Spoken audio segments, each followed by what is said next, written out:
1 May 1970. Bochum, Ruhr.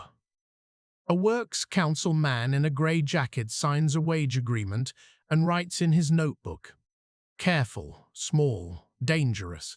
I negotiated for workers under Hitler, under the Allies, and now under managers with American suits. The slogans above the gates keep changing. The shift whistle sounds the same." He was not supposed to say it like this. He wrote it anyway. It is the thesis of his life. His name is Karl Brenner. Born 1909 in Gelsenkirchen, Schalke. Apprentice machinist at 16. A union man by 20. The son of a coal hauler who died coughing in 1931. He learned to count power in rotations per minute and lives per shift. He learned to count the years by the slogans painted above foundry doors. 12 April 1945. Bochum, Westphalia. The British are at the city limits. Artillery thumps like a foundry hammer. The plant where Karl has worked since 1930, the Bochumer Verein für Gustauffabrikation, has been hit. A blast furnace crewman writes in a postcard never sent, found later in a Bundesarchiv file, "Unsere Halle ist noch da. Die Glock geht. Man sagt, die Tommies kommen. Wir müssen die Form fertig machen." The arithmetic of finishing the mold before surrender. Karl is in the pattern shop. He burns his old Union badge near the lathe. He will later say in an Allied interrogation report that he did it to protect his wife and 2 children. The report will note, subject appears cooperative. No overt Nazi affiliations. DAF membership, mandatory. The report is routine. The notations are fine. The mathematics of guilt had not yet begun. 26 April 1945. Bochum surrenders. The British 53rd Welsh Division enters. A military governor's note to London states, "Town heavily damaged. Pop, approx. 100,000. Need immediate food, policing, public health. Curfew at 2001. Those outside without passes are marched to holding squares. DPs. Displaced persons spill out of barns and barracks. Some with armbands marked P. Some with makeshift sticks. Some with makeshift sticks. Some armed, some hollow. At the edge of town, a camp goes up in a commandeered school. An Allied intelligence summary records, large numbers of Polish and Soviet DPs refuse repatriation. Hostile to German locals. A German police memo, kept in a municipal archive and later copied by the British Control Commission, replies, "Request instruction. Population fearful." Karl walks home past rubble, as if walking past the memories of a decade. The streets are a geometry of voids, facades like open books, staircases that end in air. Women form chains and pass bricks hand to hand. Trümmerfrauen, they wear scarves and work gloves. They laugh sometimes. They curse often. They rebuild because there is nothing else to be done. They rebuild because there is nothing else to be done. The arithmetic of days, May 1945. Hunger. The Board of Public Health in Bochum notes the daily ration, 1,000 calories, sometimes less. Bread, 50 grams per day. Fats, scarce. Meat, a rumor. Fuel, absent. News travels fast and wrong.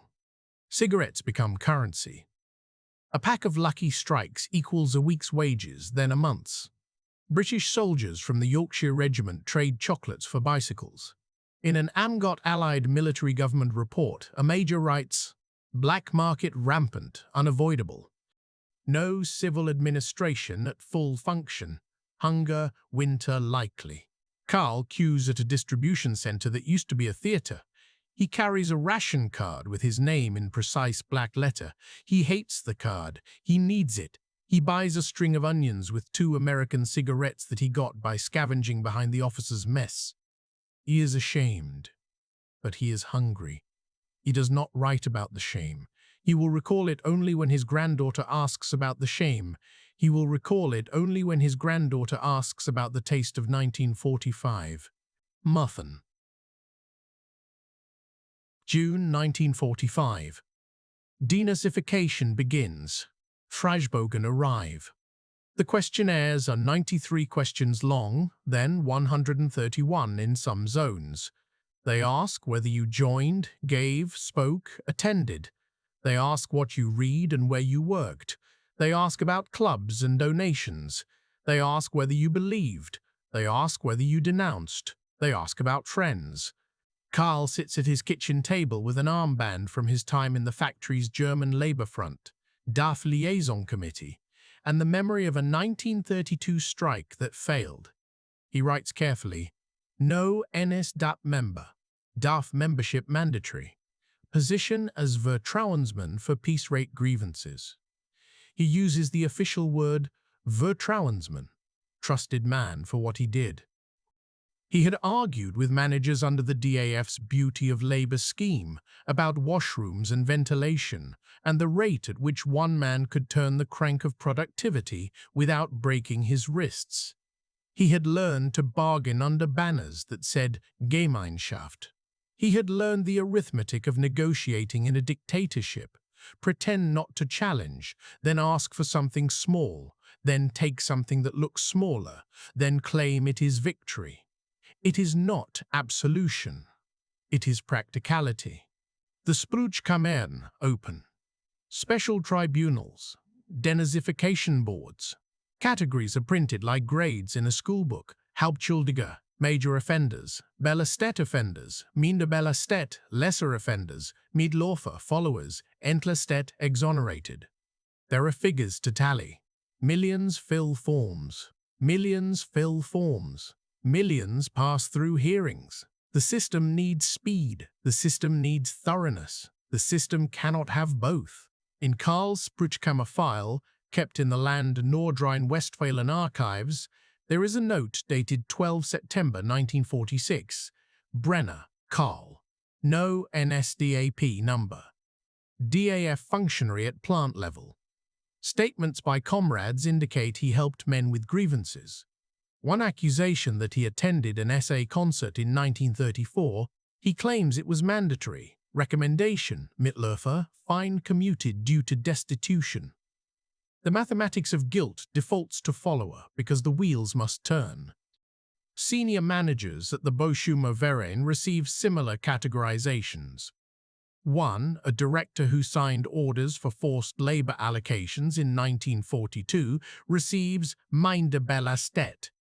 He is temporarily removed, then returns in 1949 as technical advisor.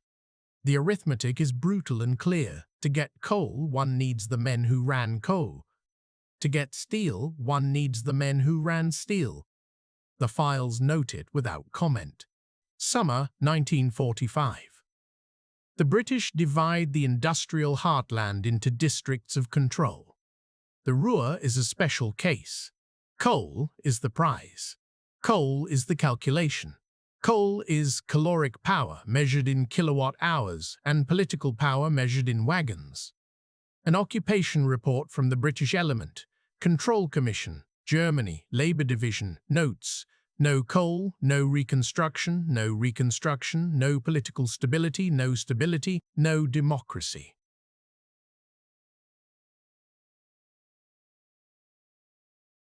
They appoint labour officers who cut their teeth in shipyards and mines. They insist on safety committees and plant councils to increase output. They consult German trade unionists, the ones not yet dead or compromised, with a blunt brief, help get coal dug and steel rolled. In return, they promise organizational rights under Allied oversight. Karl attends a meeting in Dortmund in October 1945. The site is an unheated municipal hall.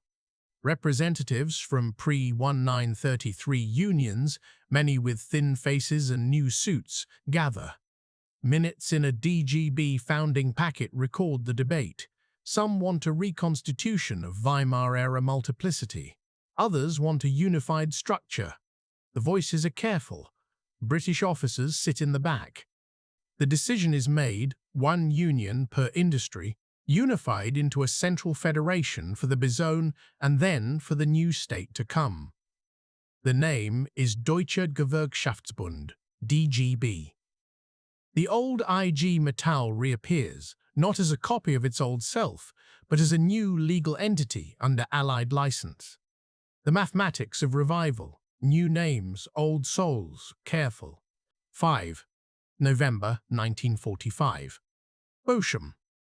The first post-war Works Council election at the steel plant. The British decree enables councils. The Germans call them Betriebsräte again, a word banned just a decade earlier. It is a return and a novelty. At the plant, a flyer typed by a single key and duplicated on a hand-cranked mimeograph calls workers to vote. The categories are clear: those tied to SPD ideals, those linked to Christian social networks, those with a communist vision. The KPD has influence in the Ruhr. It is not yet banned. It speaks the language of anti-fascism with searing clarity. It has credibility among those who were crushed first in 1933. The SPD has decades of craft-based bargaining. The church-influenced group speaks of family and order. The British record the results with interest. Karl runs on an SPD list. He wins a seat. He will keep winning seats for 25 years. He takes his place at a wooden table in a room with a portrait of the Kaiser long ago removed, a portrait of Hitler burned, and a portrait of nobody hung in its place. He brings a battered notebook. He writes in small script. He writes without adjectives. He writes without adjectives. He writes numbers, times, and names. He writes clauses that will become clauses in agreements. He writes down that the shift whistle remains at 0545. He notes that the slogans above the gates have changed twice and will change again. Winter 1946-47. Hunger winter. The Arctic air slides over Europe like a blade. The canals freeze. Coal piles freeze. Rail lines crack. There is not enough fuel to thaw the fuel. An Allied report from Dusseldorf uses dry terms: severe winter conditions, production shortfalls, food ration adjustments. Testimony from a Bochum schoolteacher collected in a post-war oral history adds flesh. We removed the doors from classrooms and burned them. We held classes in coats. Children fainted at their desks. An industrial doctor's report for the plant declares that laborers lose 2 kilos in a month. Night shift workers go home at dawn with black hands holding black bread and black despair. Karl's daughter catches pneumonia. The hospital is crowded. The doctor tells Karl that the child is strong, but the weather is not. She survives. Another child in the ward does not. The mother sits unmoving for an hour because there is nowhere for grief to go. Karl writes in his notebook next to a list of peace rate grievances, "We must get coal to get heat, to get girls through winter."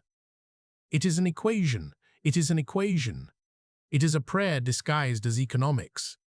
Meanwhile, the mathematics that will define the region's politics takes on new variables. Displaced persons live in camps near the plant.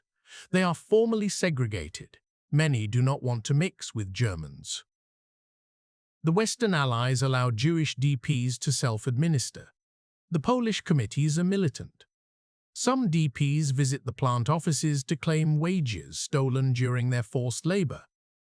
An Allied restitution officer sits in a wooden chair and asks Germans to produce payrolls from 1942 and 1943. The bookkeepers fumble. Some books have been burned, others lost. A British lieutenant notes in a margin, "Records missing is the German national disease." He is irritated and aware of the unfairness of his own remark. Karl watches as a Polish man, tall with scars, demands to see an overseer who beat him. The overseer is not there. He left in March. He is in Bavaria or Argentina or in the denazification office under a different name. The Allied officer writes a chit. The man leaves with nothing but paper. The plant returns to calculating billets and hours. 1947. The first expulsions come to fruition. Trains from Silesia, Pomerania, East Prussia rush west, overloaded with people and emptiness. The numbers are not abstract. 10 million, 12 million, 14 million. The numbers vary depending on the year and the source. The British use one figure. The German expellee associations will use another. The town council in Bochum is practical. In a ledger for Zimmerzuweisung, room allocation, a clerk draws a grid. Each address is a box. Each box shows how many people can fit, according to norms drafted by men who have never slept 5 to a bed. Families branded as Umsiedler show up with sacks. They say, "We had a farm." Their certificates are stamped by Czech, Polish, or barely German offices. They say that their father died on the road. They say nothing. The arithmetic of scarce rooms is unflinching. Old grudges and new pains multiply. Locals complain, "Why should we share the little we have?" Newcomers answer, "We had less." Now we have nothing. Karl's mother dies in 1947. His wife's sister arrives from the Sudetenland, with 2 children and a husband missing. The 2-room flat becomes 4 rooms on paper by drawing lines where there are none. The wall is a blanket. The kitchen is a police station for whispers. A municipal police report filed in November 1947 notes, argument between locals and expellees escalated over use of kitchen stove, no injuries, complaints about ration adjustments. The report is one in hundreds. It reads like air thick with 1,000 sighs. Currency reform. 20. June 1948. Reichsmarks are declared waste paper. Deutschmark arrives like a magic trick with a hard edge. Every person receives 40 marks in 2 tranches. The black market stumbles. Shop windows fill overnight as goods come out of hiding. A photograph in the Bundesarchiv shows a line of women in headscarves pointing at stockings. Another shows men lighting their pipes with old banknotes. Erhard, director of economics, speaks of the soziale Marktwirtschaft, the social market economy. He speaks of lifting controls. He speaks of abundance. He gives an interview to a British officer who sums it up in a report. This chap is bold. A trade union circular, by contrast, cautions, without wage rights and co-determination, the market will be social only for some. The plant breathes. Orders arrive. The British remove machines for reparations but leave enough for the plant to live. It is a balance sheet with political terms. An Allied memorandum on the dismantling lists parts by numbers and tonnage. It reads like an autopsy of a machine. It is simultaneously punishment and stimulus. Karl takes the parts he is allowed to keep and turns them into new patterns. He is quick with his hands. He is quicker with his ledger. 1949. The Federal Republic of Germany is declared in Bonn. Adenauer, 73, takes office.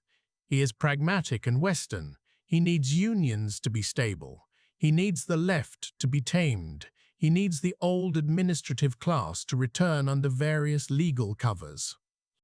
The amnesties and reappointments come with names like the 131st Gesetz, Article 31 law, that allows many former civil servants and police officers who were tied to the Nazi regime but not classified as major offenders to reclaim pensions and positions. The mathematics of guilt becomes pension law. More quietly, at the plant, a former Nazi labor trustee returns as a consultant on productivity. The Works Council notes his presence and frowns, but focuses on wages. The minutes reflect a calculation that will define the next decades, argue the economics, sidestep the metaphysics. 1951. Coal and steel co-determination. The Montan Mitbestimmungsgesetz. This is not a footnote, it is a revolution executed by a clerk. British officials in the Ruhr experiment with joint labour management oversight boards to protect output, and avoid political radicalization. Adenauer, with the SPD pushing and the CDU nervous, codifies a radical compromise, equal representation of labor and capital on supervisory boards in coal and steel companies. A neutral chairman in case of deadlock. Workplace co-determination beyond safety and canteen issues. A promise that the men in aprons will sit with the men in suits and decide the future of furnaces by vote. At the Boschumer Verein, the supervisory board adds chairs. A union lawyer reads the new law aloud. Karl sits across from a director with a clean denazification certificate and a deep scar on his cheek from a 1944 air raid. They both watched the plant roof burn. Now they watch each other. Minutes recorded by a company secretary list the vote on investment allocation for a new rolling mill. The vote is tied. The neutral decides for investment. The plant modernizes. The men cheer. The prices rise. The writing on the gate now reads, Mit Bestimmung unser Recht. Co-determination. Our right. The shift whistle sounds unchanged. The mathematics of co-determination is not sentimental. It counts productivity and pride. It counts strikes that don't happen. It counts slowdowns avoided. It counts the number of apprentices who stay and the number of accidents that fall. British observers write with quiet satisfaction. A word is underlined in one report, stability. 1952. The Works Constitution Act, the Betriebsverfassungsgesetz, expands the councils beyond coal and steel. It defines rights, information rights, consultation rights, co-decision on social matters. The councils can no longer be replaced on a whim. They have elections, they have budgets, they have a clerk. The Bundesarchiv holds steel-blue paper forms for works. Council elections consisting of columns with names and checkboxes, preserved like butterflies. School books begin to talk about the war. They talk about bombings first. A grade 8 civics book in North Rhine-Westphalia from 1956 shows a picture of the Dortmund skyline in 1944, burning. It speaks of suffering. It speaks of rebuilding. It says little about perpetrators. It says less about victims. Memorial plaques go up with names like Den Toten der Heimat, to the dead of the homeland. Expellee organizations march with banners about memory and loss. The KPD, after appealing to workers to resist Western rearmament, is banned in 1956 by the Constitutional Court. The SPD follows a new track in 1959 with the Godesberg program, abandoning Marxist rhetoric and accepting the social market economy. The mathematics of politics changes again. Formulas once written in class struggle now adjust for growth rates and co-determination seats. The hard edges remain. They are covered with polite words. Karl's role grows and quiets. In 1953, his Works Council negotiates a wage ladder that reconnects classification to skill. He insists on documenting each category with precise criteria. He hates arbitrariness. He writes down the diameter of a permissible tool head and the allowable deviation in a shaft before a penalty should be applied. He knows that social justice sometimes depends on micrometers. He is asked about the past by a British trade unionist visiting the plant in 1954. "What did you do under Hitler?" Karl answers. "I solved rates and tried to keep men employed." The British unionist nods. He's generous. The transcript notes, interviewee minimizing. The transcript moves on. The British are leaving. The Germans are staying. 1955. The last prisoners of war return from the Soviet Union. The famous image of men stepping from trains, thin and smiling, will be replayed for decades. They are hired at the plant. They are assigned to teams. They tell stories in the locker room that grow smoother with repetition. A man says he was at the front. He does not say where. Another says we marched east, then west. He does not say what he saw when the people in the striped uniforms looked at him. He does not say whether he looked back. Silence thickens into a layer of lacquer over the years. The acid beneath it never dries. The arithmetic of memory is not solved. It is deferred. 1956, 1958. Economic boom. The word Wirtschaftswunder is on every tongue and on every political poster. The Marshall Plan has delivered machines, credit, expertise. This is real and also a story told to organize a polity. Consumption rises. Adenauer says, Wohlstand für alle, prosperity for all.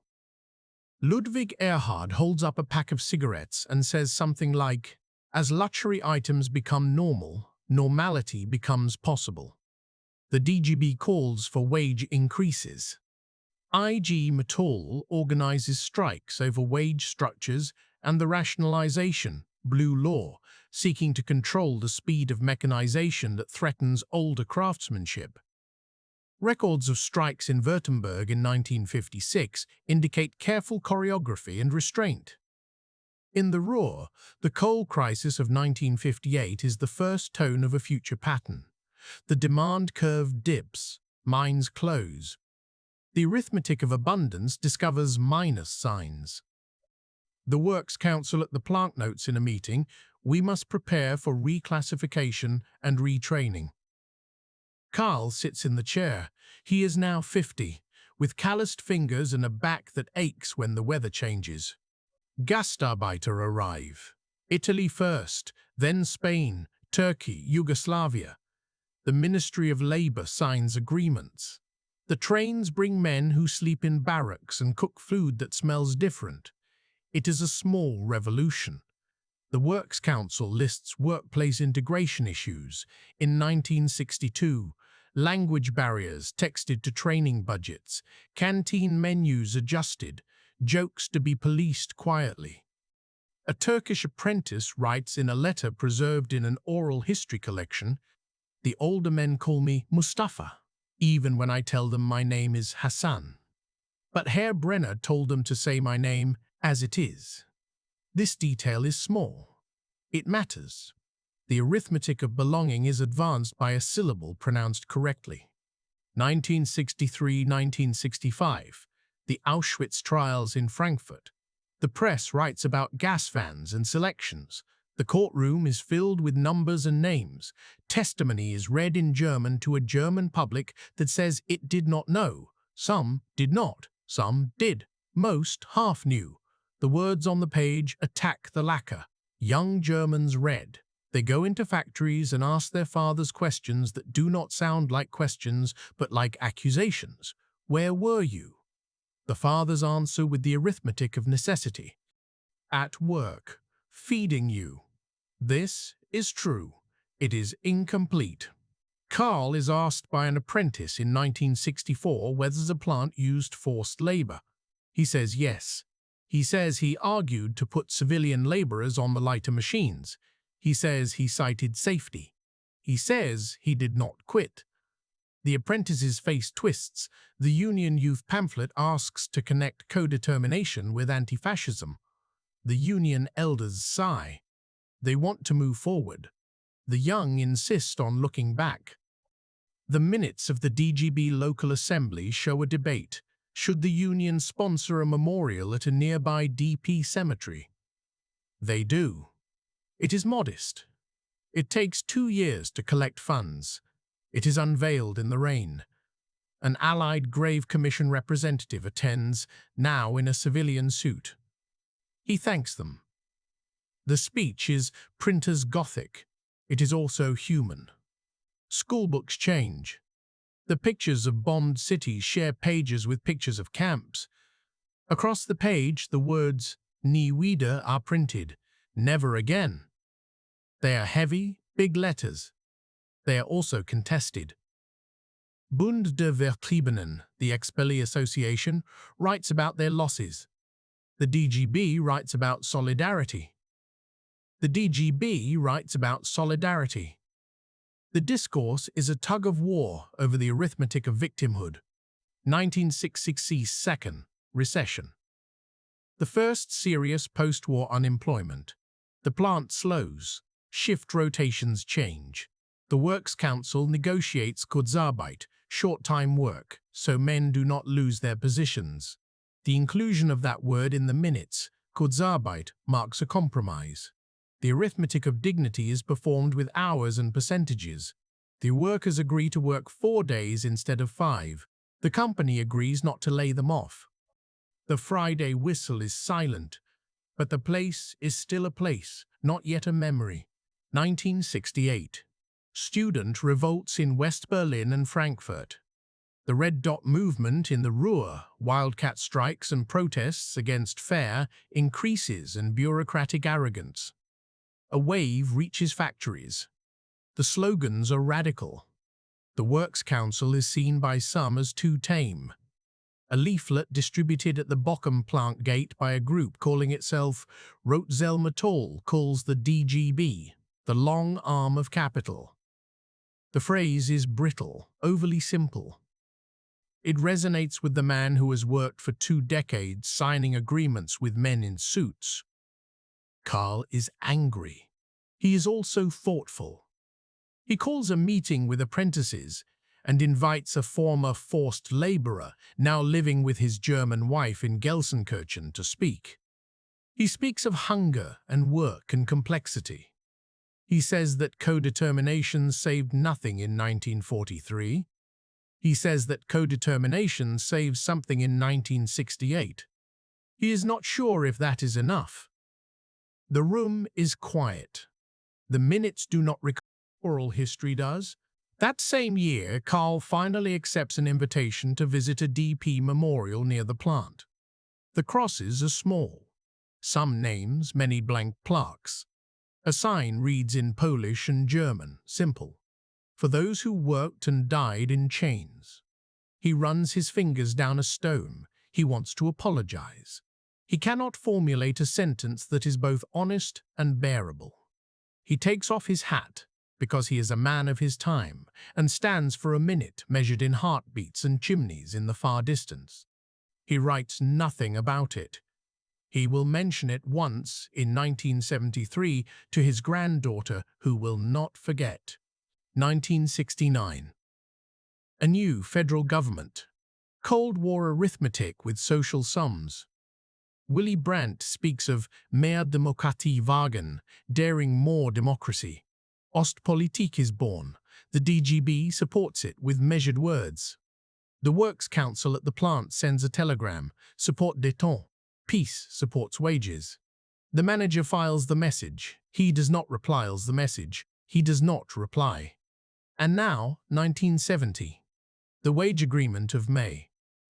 Karl signs with a Mont Blanc that was a gift for his 60th birthday from men who call him Herr Brenner, and from men who call him Karl, and from men who have only ever nodded to him in corridors. The managers across the table wear suits cut in an American style, narrow lapels, subtle chalk stripes. The firm has foreign investors. The firm's letterhead has a branch in Sao Paulo. The words are Anglo-German, budget, forecast, market share, codetermination. The meeting is recorded by a secretary. The paper will be filed and dusted. It will survive in a box labeled with a date and the word tariff. He writes in his notebook before he sleeps. The line that opens this story. The dangerous, honest line. He hides the notebook under a stack of union circulars. He thinks it insulates the line. It does not. To understand the 15 seconds it took for him to write that line, one must go back and count. Count the calories of black bread, the ration card boxes ticked in 1945. Count the cigarettes traded for boots. Count the DP's demands for wages unpaid. Count the pages of Fragebogen stacked in denazification offices. Count the hands that passed bricks in a human chain in 1945 and 1946. Count them again when they held ballots in a Works Council election in 1945. Count the men who signed orders for forced labor and then signed orders for social spending in 1952. Count the categories of guilt codified into law. Count the number of seats on a supervisory board. Count the hours shaved off a week and the machines simplified by safety guards. Count the times a man wanted to say, "I resisted," and could not, because that is not true. The immediate aftermath of the war was not an event. It was a mathematics. The arithmetic of food, the arithmetic of fuel, the arithmetic of rooms, the arithmetic of fear. A British occupation report from July 1945 lists calories per person per day, 1,042, 1897, 1,050. A municipal ledger lists rooms per family, 1,048, 1,003. An Allied intelligence summary lists arrests, 12, 27, 5. A trading post ledger lists cigarettes. The DP's committee ledger lists names of those missing, pages and pages of arithmetic that will never balance. The denazification system was a mathematics of guilt that could never satisfy both justice and stability. The Spruch-Kammern had files that were ledger-like. The 5 categories were counting frames. Major offenders, rare. Offenders, fewer than headlines suggest. Lesser offenders, many. Followers, the majority. Exonerated, the necessary grease for a machine that must move. The Allied governments argued among themselves. The Americans wanted thoroughness, the British wanted efficiency, the French wanted security. The Soviets, across another border, did their own mathematics entirely. In the British zone, the calculation was, punish those who stained their hands, reintegrate those who tied shoelaces. The system let many return. Karl watched and did nothing that looks like resistance, and something that looks like habit. The expulsions were not a policy to him. They were a family in his kitchen and a blank on a map. But the expellee arithmetic shaped politics. The Bundesvertriebenen had one question: how to recalibrate a homeland into memory. The answer for Karl was simpler, harder. He gave his sister-in-law part of his wage.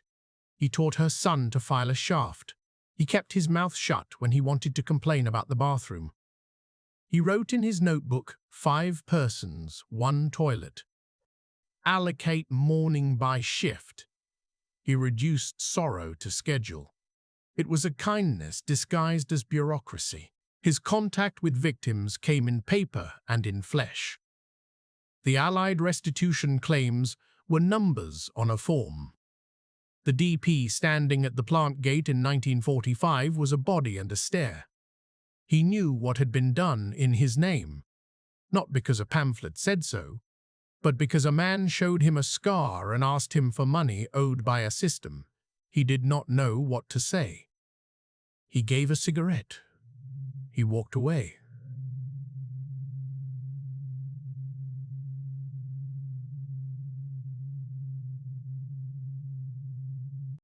Was something. The transition to the social market economy was a physics lesson. Energy in, productivity out.